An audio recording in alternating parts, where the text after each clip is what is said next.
Yung magkaparehas na yung presyo ng bigas at saka palay, 20 di. Bobby could not help but laugh, Paabutin natin ng 20 pesos.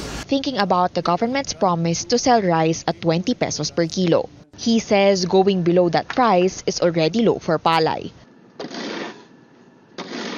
Early last week, a kilo of palay was still priced at 24 pesos and 50 centavos in Pangasinan, but it went down by 6 pesos right after the government set a price ceiling for rice. Tinatanggap na rin namin kung ano yung talagang lakaran. Wala kami magagawa kasi may mga utang din kami. Farmers harvest about 100 bags of palay per hectare, equivalent to 5 tons. This means a loss of around 30,000 pesos when the price dropped to 18 pesos and 50 centavos.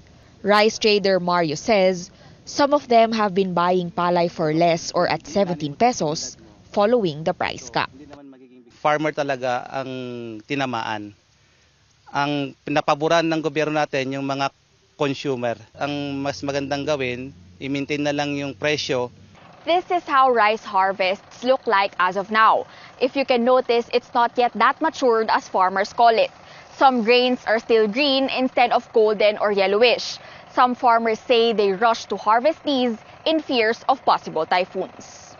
Rice farmers are worried palay prices may decrease to as low as 14 to 15 pesos per kilo during the peak of the harvest season. At saka yung plano ng economic managers ni President BBM na aalis yung taripa sa mga imported na bigas, doon kami kinakabahan mga farmers. Ibababa din ng trader yung procurement price niya para makakompete siya doon sa imported rice. So kami, mga local producers, ang apektado sa pangyayari. The likes of Ka Anong appealing to the government to stick to its promise of supporting local producers. Aside from ensuring farmers will receive assistance, he says officials should also beef up the aid itself. Sana naman, pakinggan naman kami mga talagang actual tiller of the land. Hindi lang yung mga naka-swivel chair sa aircon na opisina ang naririnig nila.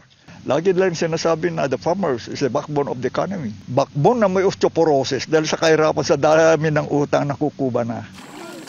From Balungao, Pangasinan, Caricator, CNN Philippines.